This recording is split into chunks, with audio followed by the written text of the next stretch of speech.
Welcome back to the class of mathematics. I am Asifa Jamil. Last class हम लोग CBSE का sample paper हम लोग स्टार्ट किए थे और question number 1 up to question number 9 तक हम लोग बना लिए थे। आई होप कि तुम लोग से कंप्लीट हो गया होगा। क्लियर? जिससे नहीं हुआ, कुछ स्टूडेंट ने कमेंट किया है कि नहीं बना है, उसको हम उसको ऑलरेडी टेलीग्राम पर वो क्वेश्चन सॉल्व करके दे दिए। क्लियर? और मतलब स्टूडेंट ने सॉल्व कर लिया, आसान सा क्वेश्चन छोड़े थे। अब हम लोग क्वेश्चन नंबर 9 से आगे बढ़ते हैं।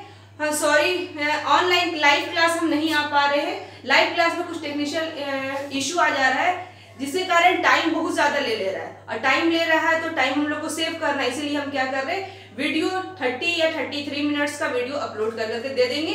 जिसको प्रॉब्लम होगा वो कमेंट कर देना, किसी टाइम भी कमेंट करोगे, किसी टाइम भी मैसेज करोगे, वहां से उसका रिप्लाई चला जाएगा। क्लियर? तो अब हम लोग आते हैं क्वेश्चन नंबर 9। क्वेश्चन नंबर 9 का और का क्वेश्चन एक और रह गया था। क्वेश्चन क्या बोल रहा है, PQ is a tangent to a circle with center O at a point P. If triangle OPQ is an isosceles triangle, then find angle OQP. Clear? तो यहाँ पर सबसे पहले हम ड्रॉ करेंगे। ये तुम्हारा एक सर्कल है जिसका सेंटर O है, एक PQ तुम्हारा टेंजेंट है, P एट P पर दे रहा है। ठीक है, और ये तुम्हारा क्या हो जाएगा, रेडियस हो जाएगा। ये हो जाएगा तुम्हारा रेडियस, और हम लोग को पता है कि रेडियस और टेंजेंट के बीच में एंगल कितना होता है, 90 डिग्री बनता है। इसको तुम क्या करो, ज्वाइन करो। ये तुम्हारा OPQ is an isosceles triangle. क्या बोल रहा है, OPQ is an isosceles triangle. जब ये आइसोसेलेस ट्रायंगल होगा तो दो एंगल आपस में इक्वल होगा। तो ये ऑलरेडी एंगल 90 डिग्री दिया हुआ, तो ये एंगल और ये एंगल क्या होगा, आपस में इक्वल हो जाएगा। दैट इज ये अगर x होगा तो ये भी क्या होगा, x होगा। तो हम लोग को ये है 9 का और क्वेश्चन। x का वैल्यू फाइंड करना है। क्लियर? हम लोग को फाइंड करना है एंगल OQP। फाइंड करना है एंगल OQP, ये फाइंड करना है। क्लियर? तो OQP अगर हम लोग को फाइंड करना है तो OQP और POQ आपस में इक्वल होगा। तो हम लिख सकते हैं in triangle OPQ, angle OPQ plus angle PQO plus angle QOP equals to 180 degree. Sum of angle of triangle, sum of angles of triangle.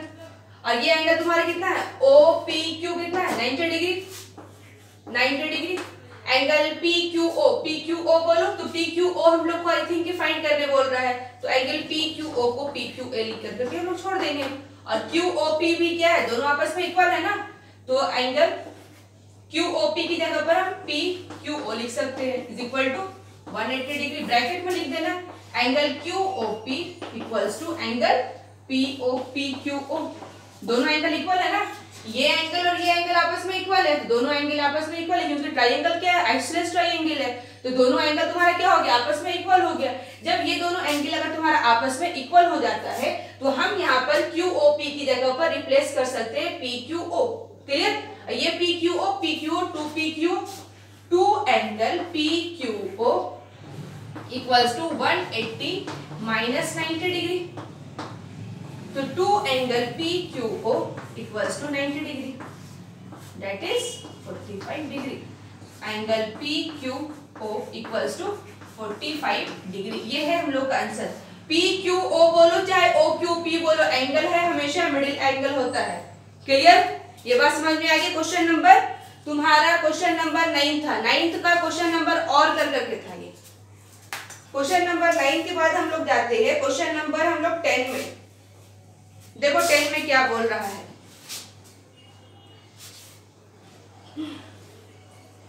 Question number 10 में तुम्हारा ये कंस्ट्रक्शन से क्वेश्चन है। ठीक है, कंस्ट्रक्शन का क्वेश्चन हम सारा क्वेश्चन हर एक के सैंपल से 2-2 क्वेश्चन रहेगा, ये 3-3 क्वेश्चन रहेगा। सब कंस्ट्रक्शन का सारा क्वेश्चन हम लाइव में आकर के बताएं, क्योंकि यहाँ पर हम नहीं बता सकते समझ में, क्योंकि हमको कंपास चाहिए और प्रोटेक्टर चाहिए और स्केल चाहिए होगा। ठीक है, तो यहाँ पर हम नहीं बताएंगे, वहां पर हम बता देंगे। या फिर अगर हम लोग यहाँ पर अवेलेबल हो गया कंपास स्केल, तो यहाँ पर बोर्ड पर हम लोग डिस्कस कर लेंगे। तो क्वेश्चन नंबर 10, 11 जिस स्टूडेंट से 10, 11 अटेम्प्ट करो, 1 मार्क्स का क्वेश्चन है। जिस स्टूडेंट से अगर ये बनता है तो ठीक, नहीं बनता है तो कमेंट करना, हम उसको टेलीग्राम पर क्वेश्चन रिकॉर्ड कर करके भेज देंगे सॉल्यूशन। हाँ, क्वेश्चन नंबर 12 पर आओ। 12 में क्या बोल रहा है, sine A plus cos B is equal to 1, A is equal to 30 degree, B is an acute angle, then find the value of B. Clear, value find करना बी।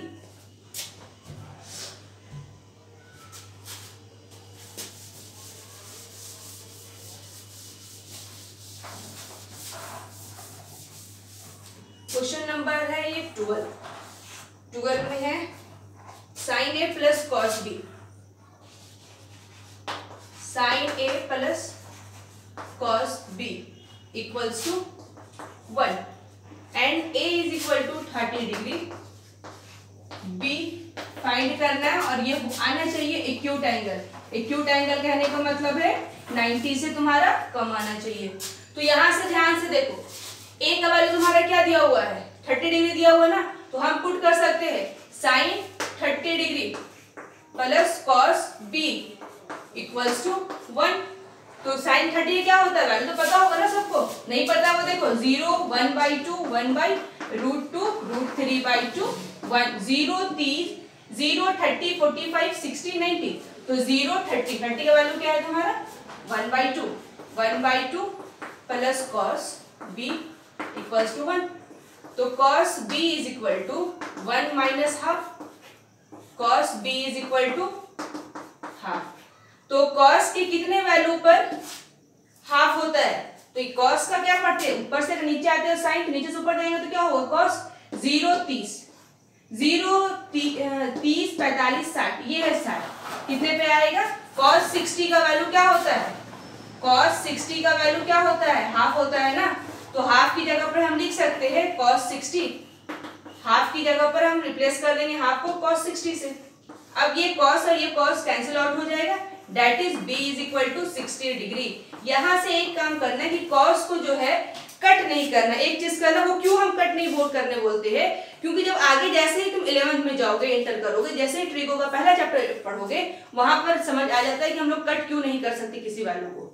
ठीक है, तो ये क्वेश्चन नंबर 12 था।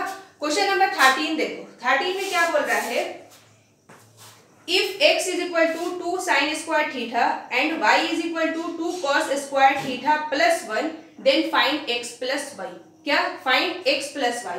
क्वेश्चन में given तुम्हारा क्या है, देखो यहां बना देते हैं question number 13, x equals to 2 sine square theta and y is equal to 2 cos square theta plus 1। ये है क्वेश्चन तुम्हारा, 2 cos square theta plus 1, then find x plus y। Find क्या करने बोल रहा है, x plus y equals to what, x की जगह पर पुट करो 2 साइन स्क्वायर थीटा, y की जगह पर 2 cos square theta plus 1। Clear, x की जगह पर 2 साइन स्क्वायर थीटा, y की जगह पर 2 कॉस स्क्वायर थीटा प्लस 1। अब इस दोनों में से sign square theta cos square theta में से 2 को बाहर कॉमन निकाल लो, 2 हम बाहर कॉमन निकाल लिए, क्या बचा, sign square theta plus cos square theta. Clear, और 1 को एज इट इज लिख देंगे। Sign square theta plus cos square theta identity क्या होता है, 1 होता है ना, तो क्या हो जाएगा 2 into 1 plus 1, that is 2 plus 1, answer क्या हो जाएगा 3। ये हो जाएगा हम लोग का आंसर। ये था क्वेश्चन नंबर 13। 16 तक क्वेश्चन 1 मार्क्स का है, तुम्हारे पे डिपेंड है, स्पीड को रखोगे तो क्वेश्चन 16 बन जाएगा। जहां स्पीड को थोड़ा सा भी धीमा की, इतना हम जो खोल के बता रहे हैं, समझ में इतना जरूरत नहीं है एग्जाम में, हम समझाने के लिए बता रहे हैं, तुम स्टेप को स्किप कर देना एग्जाम में, क्योंकि 1 मार्क्स का क्वेश्चन है, स्किप करोगे तो कोई मार्क्स नहीं कटेगा। क्लियर, तो स्टेप को स्किप कर सकते हो, जैसे यहाँ पर हम किए हैं cos b, डायरेक्टली तुम हाफ लिखो, डायरेक्टली तुम b इक्वल टू 60 डिग्री लिखो, तो डायरेक्टली स्किप कर सकते हो, तुम्हारे पे डिपेंड करता है किस तरह से तुम स्पीड रखे हो। जहां अगर तुम 1-1.5 घंटा जहां लिए 16 क्वेश्चन में एक नंबर का, तो 16 ही नंबर आएगा बस। क्लियर, इसलिए स्पीड रखना है, हाफ एन आवर में 16 क्वेश्चन 1 मार्क्स का बना लेना है। क्लियर, फिर भी हम टाइम ज्यादा ही बोल रहे, एक क्वेश्चन पे 2 मिनट दे रहे हैं, लगभग 2 मिनट दे रहे हैं। चलो क्वेश्चन नंबर 14 देख लो। In a circle of diameter 42 centimetre, if an arc subtend an angle 60 degree at the center where pi is equal to 22/7, then what will be the length of arc? Arc यानी arc का length find करना है ये।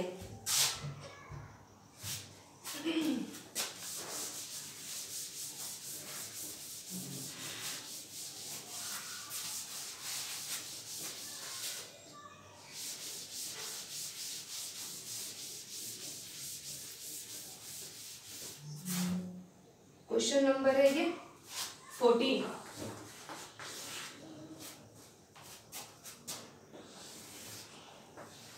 एक circle है जिसका तुम्हारा diameter given है, 42 सेंटीमीटर डायमीटर है, क्लियर। ये है तुम्हारा सेंटर ओ। बोल रहा है कि आर्क सबटेंडेड एंगल 60, ये अगर आर्क मान लो, ये अगर आर्क मान लो, आर्क से सेंटर पे कितना डिग्री फॉर्म होता है? 60 डिग्री। देखो ये कितना डिग्री हो गया तुम्हारा? 60 डिग्री, क्लियर। ये 60 डिग्री। तो find the length of arc, ये फाइंड करने बोल रहा है। ये लेंथ ऑफ आर्क कितना होगा ये फाइंड करने बोल रहा है, क्लियर। तो अगर लेंथ ऑफ द आर्क अगर हम लोगों को फाइंड करने बोल रहा है तो हम लोग यहाँ पर दो फॉर्मूला लगा सकते हैं। एक तो देखो कि ये तुम्हारा क्या है? माइनर एंगल हो गया। ये क्या हो तुम्हारा? माइनर एंगल हो गया। अगर ये माइनर एंगल है तो ये क्या बन जाएगा? मेजर एंगल बन जाएगा, क्लियर। तो हम लोग क्या करेंगे, इस लेंथ को फाइंड करने के लिए पूरे पेरीमीटर में से length of the major arc minus कर दो। क्या कर दो? Length of major arc minus कर दो।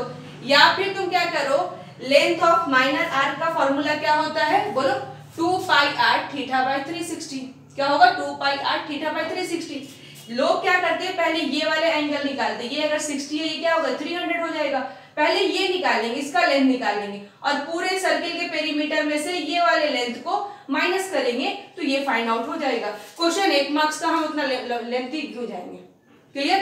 हम नॉर्मली यहाँ से क्या करेंगे, length of the minor arc is equal to 2 pi r perimeter of the circle होता है। तो लेंथ ऑफ द आर्क क्या होगा? 2 pi r theta by 360, clear. Length of arc या माइनर आर्क लिख देते हैं। माइनर ये आर्क लिखो, सिंपल आर्क लिखो, कोई दिक्कत नहीं करेगा आर्क लिखने में। क्या हो जाएगा? 2 pi r theta by 360 degree. Diameter कितना है? 42। रेडियस कितना हो जाएगा? 21 सेंटीमीटर। 2 इंटू पाई का वैल्यू ऑलरेडी गिवन है। जब गिवन है तो गिवन वैल्यू उठाना। r तुम्हारा 21 और थीटा है तुम्हारा 60 बाई 360। 0 0 गया, 6 बार में ये कट गया, 7 3 कट गया, कैंसिल आउट हो गया। क्या बचा तुम्हारा? 22, क्लियर। तो लेंथ कितना हो जाएगा तुम्हारा? 22 centimetre. Length of minor arc is equal to 22 centimetre. ये हो गया हम लोग का आंसर, क्लियर। ये था तुम्हारा क्वेश्चन नंबर 14, ठीक है। बढ़ते आगे क्वेश्चन नंबर 15 की तरफ। देखो 15 में तुम्हारा क्या बोल रहा है? Two solid sphere of the same radii are made by melting a solid metallic cylinder of base diameter 2 cm and height 16 cm. Find the diameter of each sphere. Clear. Question में ये बोला, पहले क्वेश्चन समझ लो। 12 solid sphere of the same radii made to form solid metallic cylinder. छोटा छोटा तुम्हारे पास solid sphere था, कितना पीस? 12 पीस। उसको तुम क्या किए? मेल्ट किए। मेल्ट करने के बाद उसको सिलेंडर बना दिए। तो अगर मान लो कि छोटा छोटा तुम्हारे पास 12 पीस जो तुम्हारे पास स्फीयर था, उसका अगर वॉल्यूम मान लो कि 100 मीटर क्यूब है, तो जब उसको सिलेंडर बनाएंगे, सिलेंडर का वॉल्यूम क्या हो जाएगा? 100 मीटर क्यूब। क्योंकि वेस्ट हम नहीं किया, इतना मेल्ट किया, उसका पूरे का हम लोग सिलेंडर बना दिए। That is volume of 12 sphere is equal to volume of cylinder. Clear, समझ में आया? तो क्या करेंगे यहां से? क्वेश्चन नंबर 15,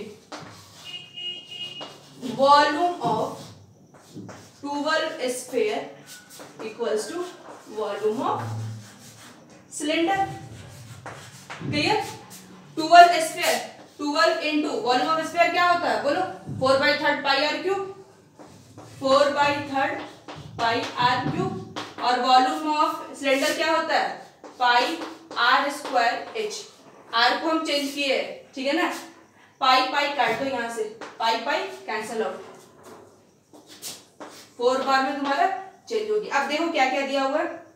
सेम रेडाई, अब सबका रेडियस सेम है। टू फॉर्म अ सॉलिड, इसका आर तुम्हारा दिया हुआ है, इसका तुमको डायमीटर फाइंड करने बोल रहा है, स्फीयर का डायमीटर फाइंड करने बोल रहा है। तो स्फीयर का जब डायमीटर फाइंड करने अगर तुमको बोल रहा है तो हम क्या करेंगे, ये क्या हो जाएगा तुम्हारा, एक मिनट रुक जाओ।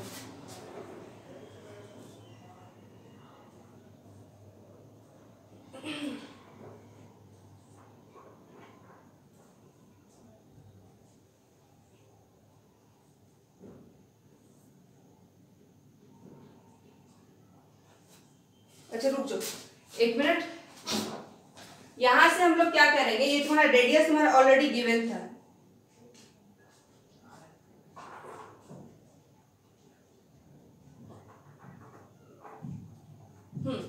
यहां से अगर हम लोग ये फाइंड करते हैं, देखो यहां से हम लोग को डायमीटर यहाँ निकालने बोल रहा है, यहां से हम लोग को डी निकालने बोल रहा है, यहाँ आर और एच तुम्हारा ऑलरेडी गिवन है।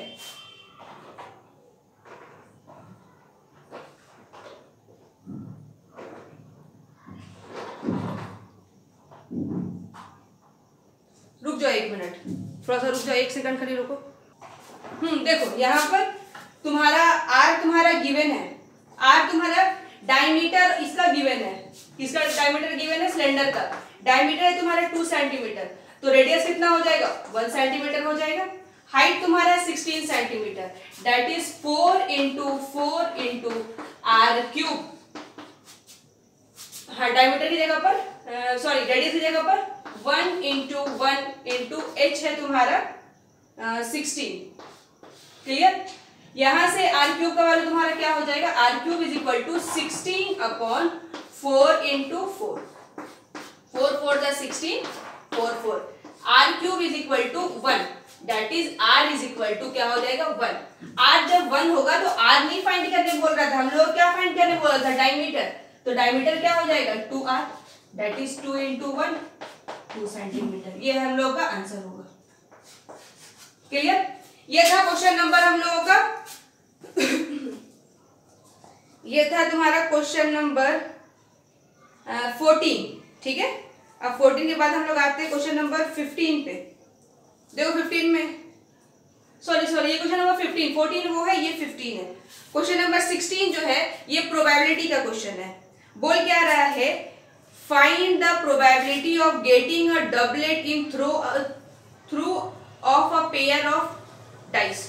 दो डाइस को साथ में जब भी थ्रो करेंगे, जब भी दो डाइस को साथ में थ्रो करेंगे, ठीक है, तो प्रोबेबिलिटी हम लोगों को पता होता है कि क्या क्या आने वाला है। क्लियर, तो अगर दो डाई को साथ में थ्रो करते तो क्या होता है, या तो तुम्हारा 1 1 1 2 1 3 1 4 1 5 1 6 2 1 2 2 लिख दे, एक बार देख लो क्योंकि प्रैक्टिस में थोड़ा सा आसान हो जाएगा।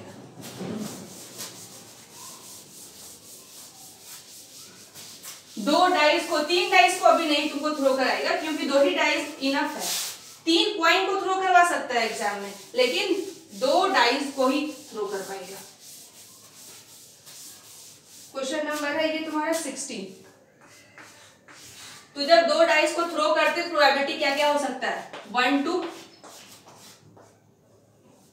1 1 1 2 1 3 1 4 1 5 1 6 2 1 2 2 2 3 2 4 2 5 2 6। क्लियर, इसी तरह तुम्हारा क्या हो जाएगा 3 1 3 2 3 3 3 4, इस तरह से जाएगा तुम्हारा जाएगा। फिर यहाँ पे तुम्हारा क्या आएगा 4 4, फिर यहाँ क्या आएगा यहाँ पर 5 5, और देन लास्ट में तुम्हारा क्या आएगा 6 6 आएगा। एक बार इसको बना लेना एक बार, ठीक है। अब बोला find the probability of doublet, doublet आने की प्रोबेबिलिटी फाइंड करने बोल रहा है। क्लियर, तो अगर डबलेट आने की तुमको प्रोबेबिलिटी फाइंड करने बोल रहा है तो डबलेट टर्म गिनो, कितना है ये डबलेट टर्म, देखो 1 1 2 2 3 3 4 4 5 5 6 6। क्लियर, तो प्रोबेबिलिटी डबलेट क्या हो जाएगा बोलो, favourable outcome by total outcome. Favourable क्या है, डबलेट है, क्या 1 2 3 4 5 6 6, और टोटल कितना है, कितना है देखो एक में क्या है हॉरिजॉन्टल 6 और वर्टिकल भी क्या है 6, दैट इज 6 into 6। तो favourable outcome by total outcome कितना हो जाएगा तुम्हारा 36, दैट इज 1/6। क्लियर। 2012 पिछले साल दैट इज 2018 में ये क्वेश्चन आया था, ठीक है ना। तो ये क्वेश्चन पूछा हुआ एग्जाम में, तो अक्सर स्टूडेंट गलती यहाँ पर ये कर दिए थे ना, डबलेट मतलब क्या किए थे, वो सोचे थे कि 2 वाले टर्म गिन करके किए थे। 2 वाले टर्म कौन कौन में आ रहा है 1 2 3 4 5 6 7 8 9 10 इस तरह से गिन करके किए थे। तो डबलेट मतलब वो नहीं है, डबलेट मतलब होता है पेयरिंग है सेम नंबर 2 2 1 1 3 3 4 4 5 5 ऐसा नंबर होता है डबलेट। क्लियर। ये था क्वेश्चन नंबर तुम्हारा 16। क्वेश्चन नंबर 16 के बाद देखो क्वेश्चन नंबर 16 का और क्वेश्चन है, और में क्या बोल रहा है 16 के और में find the probability of getting a black queen when a card is drawn random from a well shuffled pack of 52 card. हम लोग को पता है कितना कार्ड होता है टोटल कार्ड कितना होता है 52 कार्ड होता है ना। जिसको नहीं पता वो थोड़ा सा ध्यान दे लो, जिसको नहीं पता वो थोड़ा सा देख लो, ठीक है, क्योंकि कंफ्यूजन नहीं हो एग्जाम के टाइम।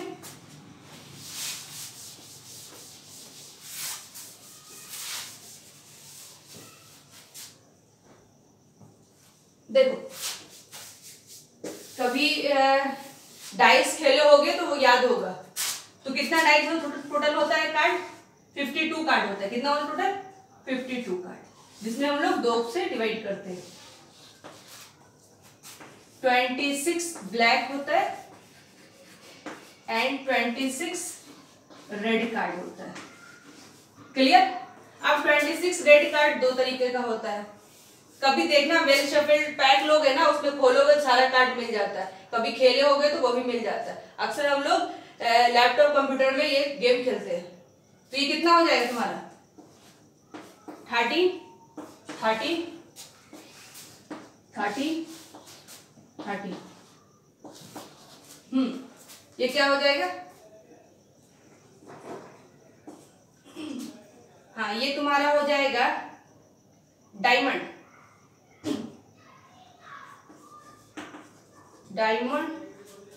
हॉट क्लब, और एक और होता है तुम्हारा डायमंड हॉट क्लब, एक और होता है 13 में। क्लियर। ये हमको याद नहीं आ रहा है अभी। 13 तुम्हारा डिवाइड होता है। 26 ब्लैक होता है जिसमें 13 डायमंड होता है और 13 तुम्हारा हॉट होता है, और 26 रेड होता है जिसमें 13 तुम्हारा क्लब होता है और 13 तुम्हारा स्पेड होता है। क्या होता है 13 स्पेड। क्लियर। अब ये इसमें नंबरिंग होता है 1 2 3 4 5 6 7 8 9 10 11 12 13 नंबरिंग होता है इसमें भी तुम्हारा नंबरिंग होगा 13 तक, इसमें भी तुम्हारा नंबरिंग होगा 13 तक, और इसमें भी तुम्हारा नंबरिंग होगा। लेकिन लास्ट 2 कार्ड जो ऐसा होता है इसमें, जिसमें एक होगा 3 कार्ड, एक होगा किंग क्वीन जैक। क्या होगा किंग क्वीन जैक। सेम इसमें भी मिलेगा 3 king queen jack, king queen jack, king queen, 3 card यहाँ मिलेगा किंग क्वीन जैक, 3 कार्ड सब में मिलेगा। यानी ब्लैक में तुम्हारा किंग क्वीन जैक, यानी डायमंड में भी किंग क्वीन जैक मिलेगा, और तुम्हारा हॉट में मिलेगा, क्लब में मिलेगा और स्पेड में मिलेगा। क्लियर। किंग क्वीन जैक मिलेगा। और यहाँ अगर क्वेश्चन में ये बोल रहा है कि ब्लैक क्वीन, तो ब्लैक क्वीन कितनी हो जाएगी तुम्हारा, एक क्वीन यहाँ एक क्वीन यहाँ, यानी 2/52। क्लियर। अगर बोलेगा रेड किंग, तो रेड किंग कितना हो जाएगा 1 2, रेड में देखना 1 2, तो 2/52। अगर सिर्फ क्वेश्चन बोल रहा है कि क्वीन की प्रोबेबिलिटी निकालो, तो क्वीन कितना है 1 2 3 4, दैट इज 4/52। क्लियर। क्वीन अगर बोल रहा है तो सबका क्वीन काउंट करेंगे और बाई टोटल करेंगे। अगर सिर्फ रेड क्वीन बोल रहा है तो रेड में कितना क्वीन है, ब्लैक क्वीन बोल रहा है तो ब्लैक में कितना क्वीन है। क्लियर। तो देखो क्वेश्चन में क्या बोल रहा था, find the probability of getting a black queen. तो ब्लैक क्वीन कितना है, देखो 1 2, तो प्रोबेबिलिटी ऑफ ब्लैक क्वीन क्या हो जाएगा 2। बाई टोटल काट कितना है 52, दैट इज 1/26। ये होगा आंसर। क्लियर? ये था क्वेश्चन नंबर तुम्हारा क्वेश्चन नंबर 16। क्लियर? 16 में दोनों कर दिए। अब यहाँ पर आ रहा है स्टडी केस। थोड़ा स्टडी केस ध्यान से बनाना, थोड़ा सा ध्यान से बनाना। क्वेश्चन इजी मिलेगा लेकिन थोड़ा सा दिमाग लगाओगे, खाली डायरेक्टली आंसर लिखाएगा उसमें, ठीक है। और बहुत सा केस स्टडी ऐसा तुमको मिलेगा जिसका यूज नहीं है। यूज नहीं करने का मतलब बिना केस स्टडी के क्वेश्चन में ऑलरेडी सारा जो गिवन होना चाहिए वो गिवन है, ठीक है, वो सारा गिवन होता है, उससे तुम फाइंड आउट कर लोगे। तो यहां से पहला केस स्टडी हम करवा दे रहे हैं। हाँ, सन रूम का केस स्टडी दिया हुआ है जिसका तुम्हारा फ्रंट व्यू दिया हुआ है, टॉप व्यू दिया हुआ है। क्लियर? फ्रंट व्यू दिया हुआ है, टॉप व्यू तुम्हारा गिवन है। अब क्वेश्चन फर्स्ट में क्या बोल रहा है, refer to top view, find the mid point of the segment joining the points J 6,17 and I 9,16। दैट इज इसमें हमको कोई स्टडी केस की जरूरत नहीं है। क्वेश्चन तुम्हारा पॉइंट कोऑर्डिनेट गिवन है, उसका मिड पॉइंट फाइंड करना है। क्लियर? दोनों यानी x और y, p और q कोऑर्डिनेट गिवन है और उसका हम लोगों को मिड पॉइंट फाइंड करना है। तो मिड पॉइंट हम लोग लगा देंगे।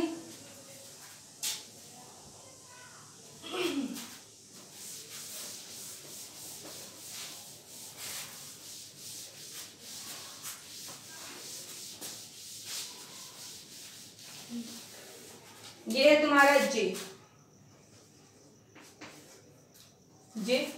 और ये है I। दोनों को ज्वाइंट करो, दोनों को ज्वाइंट करो। j का कोऑर्डिनेट तुम्हारा दिया हुआ है 6,17 एंड I का कोऑर्डिनेट है 9,16। फाइंड द मिड पॉइंट, ये फाइंड करने बोल रहा है। क्या फाइंड करने बोल रहा है? Mid point, that is O मान लो।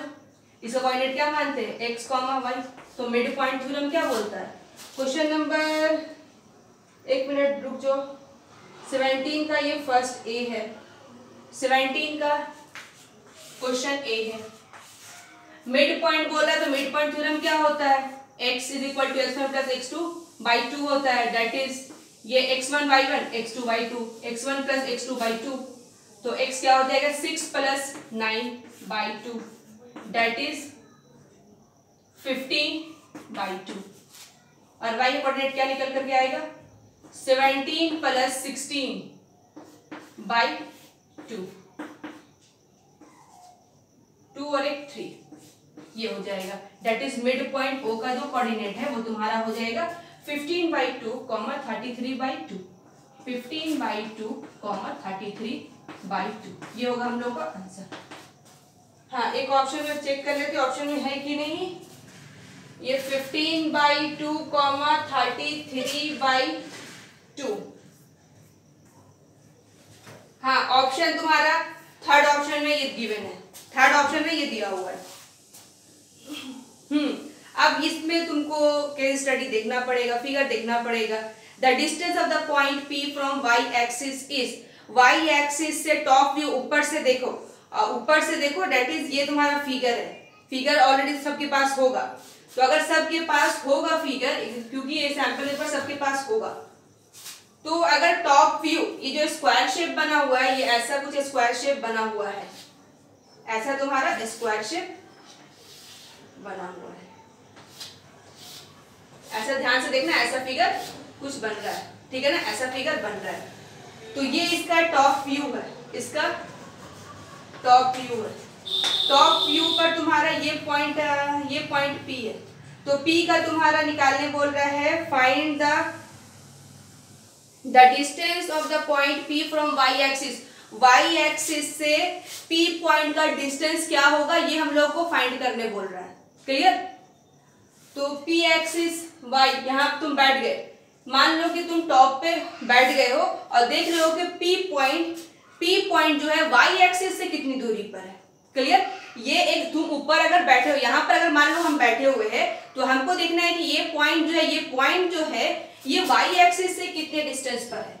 ध्यान से देखो, अगर हम लोग देखते हैं कि यहाँ पर देखो, यहाँ पर अगर हम लोग बैठे हुए हैं और यहाँ पर देख रहे हैं कि ये पॉइंट जो है यहाँ पर बैठे हुए और ये पॉइंट जो है वाई एक्सिस दैट इज ये एक्सिस मान लो ये एक्सिस से कितनी दूरी पर है, तो ये एक्सिस से नहीं बोल रहा है, ये एक्सिस से बोल रहा है, वाई एक्सिस से ये कितनी दूरी पर है, ये है वाई एक्सिस, ये है तुम्हारा एक्स एक्सिस, तो वाई ये पॉइंट जो है ये पॉइंट इससे कितनी दूरी पर है, यानी ये डिस्टेंस फाइंड करने बोल रहा है। क्लियर। और क्वेश्चन में ध्यान से देखना कि क्वेश्चन में ये गिवन है कि दो बॉक्स को वो 1 सेंटीमीटर मान रहा है, दो बॉक्स को वो 1 सेंटीमीटर मान रहा है और 1 सेंटीमीटर को वो 1 मीटर मेंशन किया हुआ स्केल पर।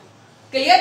तो यहां से हम लोग नीचे से गिनेंगे, इस पॉइंट से अगर मान लो कि इस पॉइंट से ये P पॉइंट यहाँ पर है, तो इस पॉइंट से ये कितने डिस्टेंस पर है, तो जब इसको गिनोगे तो यहाँ से बॉक्स गिनोगे कितना आएगा, बॉक्स 8 बॉक्स आएगा। क्या आएगा, 8 बॉक्स आएगा। तुम इसके फ्लोर पे यहाँ पे बैठे हो, P पॉइंट को देख रहे हो, तो यहाँ से देख गिन रहे हो P का जो y एक्सिस से है वो कितना है तुम्हारा, 8 बॉक्स आ रहा है। 8 बॉक्स कहने का मतलब है दो बॉक्स 1 सेंटीमीटर पे है, तो 8 बॉक्स 4 सेंटीमीटर पर होगा, दैट इज 4 मीटर पर होगा। क्लियर। तो क्वेश्चन बी में तुम्हारा 4 सेंटीमीटर होगा, बी का आंसर तुम्हारा 8 बॉक्स आ रहा है। कितना बॉक्स आ रहा है, 8 बॉक्स, दैट इज 4। आंसर क्या होगा, 4, ऑप्शन ए। क्लियर। अब क्वेश्चन नंबर 3 में क्या बोल रहा है, रिफर टू फ्रंट व्यू, सामने से देखो और refer to the front view, the distance between the point A and S, A और एस के बीच का डिस्टेंस कितना है ये फाइंड करने बोल रहा है। तो देख लेते हैं ए और एस कहां पर है। हाँ, ए और एस तुम्हारा कितने डिस्टेंस पर है, ये ऐसा है, ध्यान से देखना, ए तुम्हारा यहाँ पर है, ए यहाँ पर है और एस तुम्हारा ये है, एस है तुम्हारा ये, ए और एस कितने डिस्टेंस पर है, और टोटल इसमें जो बॉक्स है वो 18 बॉक्स है। क्या है तुम्हारा टोटल बॉक्स तुम्हारा 18 है। ये बॉक्स तुम्हारा यहां से स्टार्ट नहीं हुआ, थोड़ा सा ये y एक्सिस ये लिया है, ये है y एक्सिस, ये है तुम्हारा x एक्सिस, ये है तुम्हारा ओरिजिन, ठीक है, ये है तुम्हारा a और ये है तुम्हारा s, और ये भी तुम्हारा x जो है यहां तक नहीं गया है, ये x थोड़ा सा आगे तक गया है। क्लियर, इसके अंदर ही है। a और s के बीच का डिस्टेंस फाइंड करने बोल रहा है, तो a और s के बीच का अगर हम लोग को डिस्टेंस फाइंड करने बोलता है, क्लियर, तो a और s का डिस्टेंस फाइंड करने बोल रहा है, तो a जो है एक बॉक्स के बाद है, यानी ये पहला बॉक्स है, ये पहला बॉक्स है, यहाँ पर है a, और ये s जो है लास्ट एक बॉक्स छोड़कर करके है, लास्ट एक बॉक्स तुम्हारा छूटा हुआ है। क्लियर। तो ये एक बॉक्स, ये पूरा 18 है, क्या है ये पूरा 18 में से तुम एक और ये एक माइनस करो, कितना हो जाएगा, 2 माइनस करेंगे, दैट इज ये पूरा बॉक्स यहाँ से लेके यहाँ तक जो है 18 बॉक्स है, और एक बॉक्स के आगे तुम्हारा a लिखा हुआ और एक बॉक्स से पहले तुम्हारा s लिखा हुआ है, तो दैट इज 16। ये डिस्टेंस कितना है, 16 बॉक्स के अंदर है, और 16 बॉक्स का तुम आधा करोगे तो क्या निकलेगा, बोलो 16 का आधा करोगे तो क्या निकलेगा, बोलो 16 का आधा 8, यहाँ से लेकर के इसके बीच में 8 बॉक्स है, सॉरी 16 बॉक्स है, तो दो box is equal to 1 centimetre, that is 8 centimetre. Clear. तो ये डिस्टेंस कितना हो जाएगा, 8 सेंटीमीटर का। क्वेश्चन नंबर डी में तुम्हारा refer to the front view, the coordinate of the point which divide the line segment A B in the ratio 1:3 internally इसको bisect कर रहा 1:3 में, देन हम लोग को ए एंड बी का कोऑर्डिनेट फाइंड करना, find the coordinate which divide the line segment, यानी क्वेश्चन ये बोल रहा है